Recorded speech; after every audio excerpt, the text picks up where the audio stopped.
Hey, it's Renee from the Craft Table.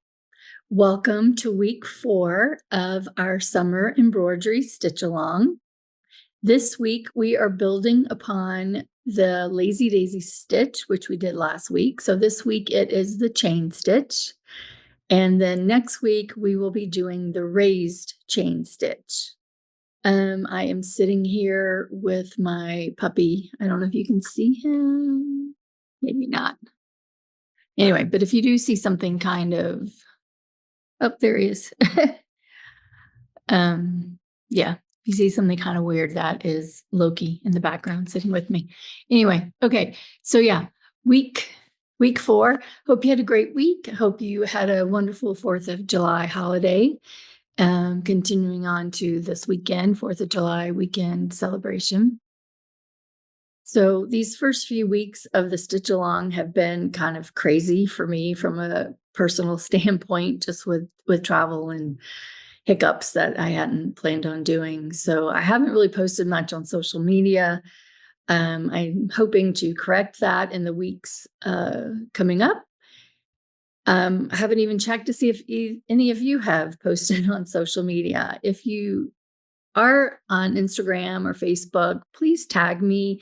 Use the hashtag Summer Embroidery Stitch Along. You can email me pictures if you'd like. I have gotten some already from a few of you that I am going to be reposting and sharing soon. And any comments or questions that you have about a particular stitch, please leave those in the comments of this YouTube video, or you can email me if you have a question about something. More than likely someone else also has that question. So feel free to ask and I will answer in the comments, or next week I'll try and explain it as well if it's something that has to do with how to stitch something in particular. So yeah, let's get stitching the chain stitch. I am using Allison Glass size 8 pearl cotton by Wonderfil. Color is EZ2128. I have threaded my size 5 needle. I have it knotted, and I've gone ahead and brought my needle up to the top of my fabric where I'm going to begin stitching the chain stitch. So this little butterfly here, this is where I'm going to demonstrate it. I'm going to just stitch along the outside. This little detached wing area here. I've already done that here on this part of the butterfly in a different color thread. I don't have my hoop in a stand currently. So what I'm going to do, I like to stitch the chain stitch sort of away from me, bottom to top, for lack of a better way of describing it. So I'm going to turn my fabric this way. And like I said, I've already brought my needle and thread up to the top of my fabric where I'm going to begin stitching the chain stitch. And so I'm just going to stitch along this right here. Okay, so I brought my needle and thread up. I'm going to hold my thread out of the way, off to the side. I'm going to put my needle right back down in the same hole where I brought my thread up. And then I'm going to kind of rock it. Remember I said with the Lazy Daisy stitch that there were, well, in pretty much every stitch, there's more than one way of doing the stitches. So with the Lazy Daisy stitch and this chain stitch, I use 2 different methods. One I call like the rocking motion, or the stab and stitch method. So this is what I call the rocking way of doing it, where it's just done in one step. So I went down where I originally came up, and then instead of pulling it all the way to the back and then coming back up to the top, I just, in one motion, I brought my needle back up where my stitch length is going to be, so like a 1/4 inch. And like before with the Lazy Daisy stitch, the key is to make sure that you have either tuck your thread behind your needle. You just want to make sure that when you pull your needle through, that you've got that loop formed. And I find if I pull my needle in the direction I want my stitch, it just makes it a little bit smoother. So with the Lazy Daisy stitch, what I would do right now is I would end my stitch by taking my needle over that little loop and pulling it to the back, and that would secure the stitch. But we're doing a chain stitch. So all that really means is we're just nestling each lazy daisy stitch inside each other. And we're not going to do that last stitch to the back until we're done with our chain. So this seems counterintuitive to some people, but I promise this will work. So the next stitch, what you're going to do is, again, you're going to bring your needle down in the same hole of where your previous stitch ended. So that means putting it inside that loop. So the needle goes down, and then I'm going to come up a stitch length away. And again, see, I've got my hoop or my loop of thread like that. You can tuck it behind your needle if you want. And then pull your needle through. Again, going in the direction rather than straight up. If you go in the direction that your stitch is going, it just it makes it nicer.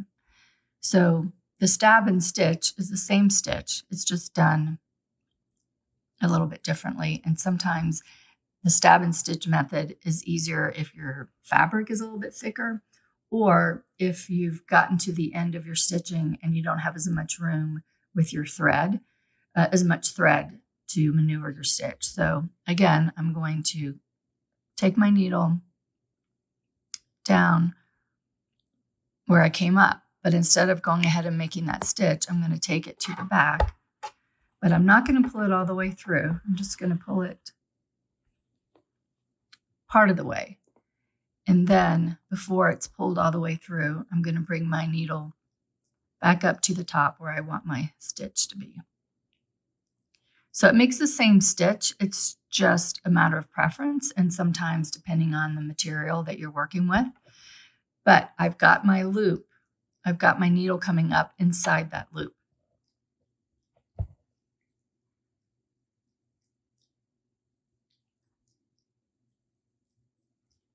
See? So see how it looks like a chain? It's 3 stitches, like all in a row. And so you're just going to continue doing that, following the line that you want to do your stitches along.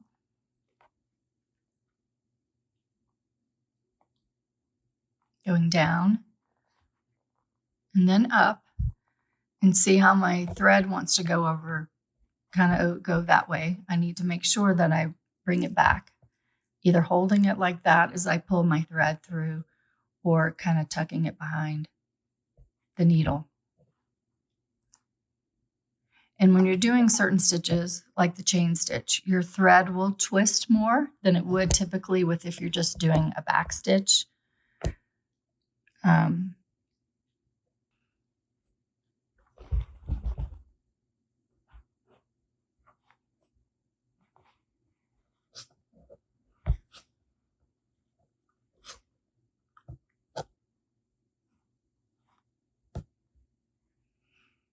And then when you get to a curved area, all you do is just kind of move your needle over where you want the stitch to go.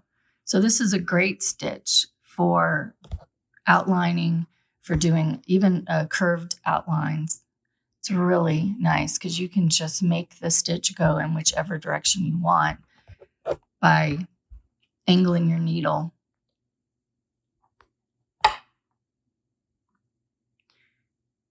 And, turning your fabric as you go. That's why sometimes I really don't like using a stand. The only time I really do a stand is if I'm videoing. It gives me 2 hands free. But when I'm stitching at home by myself, I never use a stand for my hoop. But that's, just like everything else, a personal preference.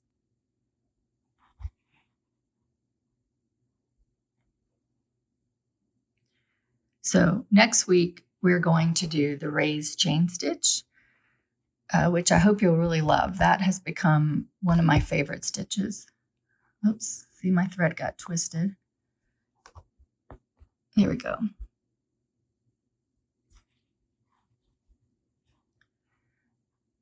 Yes, this chain stitch, I still love the chain stitch. But the raised chain stitch, I think you'll find, is also a very nice stitch. Gives a lot of dimension and texture. So you see how my thread's getting a little twisty. In the first video, when we talked about how much thread to cut and thread our needle, and I said, you don't want it too long because it really just makes a mess, just sort of gets tangled. This is sort of a demonstration or an example of how that can happen. The more you're pulling on your needle and your thread, it wears down the fibers. So in addition to it being twisty like this part right here, every time you pull on it, it puts pressure on it. So what I like to do is, when I first start out, I have the threads almost even. I don't double them up unless I just want that look. But I will have the shorter thread almost, to the end of the working thread. And then as I stitch, I adjust it, and that relieves the pressure on the one area, rather than if you thread your needle and then you have your thread like right up here in one area the whole entire time stitching, you're going to just put more and more pressure on that one spot. So it is good to move your needle along the thread as you're working and not to keep it in one particular place. I've ended this little part of the butterfly, and then I'm going to go back and do this part. But I don't want to travel with my thread from here to here. So I'm going to finish my chain, and this is where, when the lazy daisy stitch, you'll bring that back to your mind, because how you finish it is like with the lazy daisy stitch. You're going to take your needle to the back by placing it over that loop and securing that final stitch. So I have a fresh set of needle and thread, and now I'm going to do the chain stitch just on this little part right here, from here, curving it around to here. All right, so bringing my needle up from the back where I want to start. I'm taking my needle back down where I came up, and then bringing it up a stitch length ahead where I want the stitch to be. Let me zoom in a little bit and let me show you. So since I have other stitches close by, you just want to be careful you don't accidentally, like this, put your needle into another stitch. So yeah. So like that. Let me zoom back out. Got my loop. So my needle is within that looped area, and I'm going to pull it through.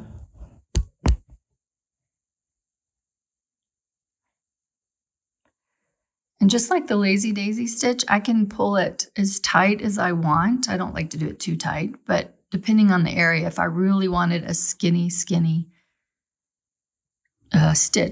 I could pull it tighter, or I could keep it a little loose. You can also make your stitches longer. You can make them shorter, whatever look you're going for. So the second stitch, again, I'm working in where my previous stitch ended, which happens to be inside the loop. So I'm going to put my needle down. Maybe I'll zoom in again so you can see. So see how my needle is inside that loop. And then I just am bringing it up a 1/4 inch approximately. I don't measure, but a stitch length away. And then pulling my needle through.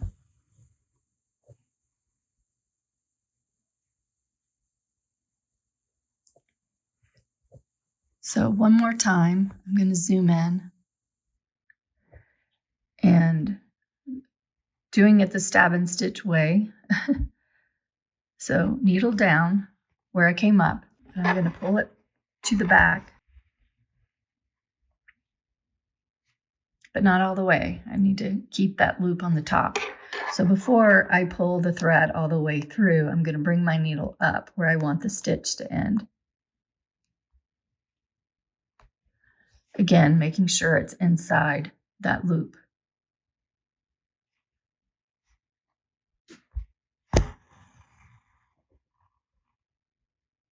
So yeah, so that's all there is to it.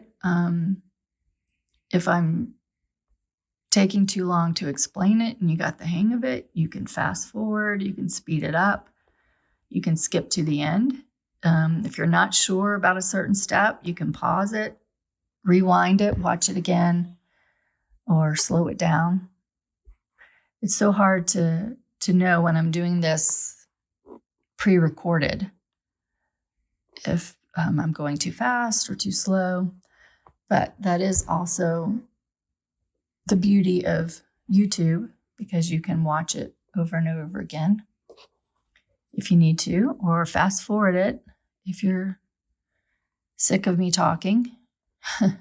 You can even mute it and just watch it, which is what I do a lot of times. If I'm at home with my family, I don't like to have the audio going. If I'm watching a YouTube video on crafting and they're not interested.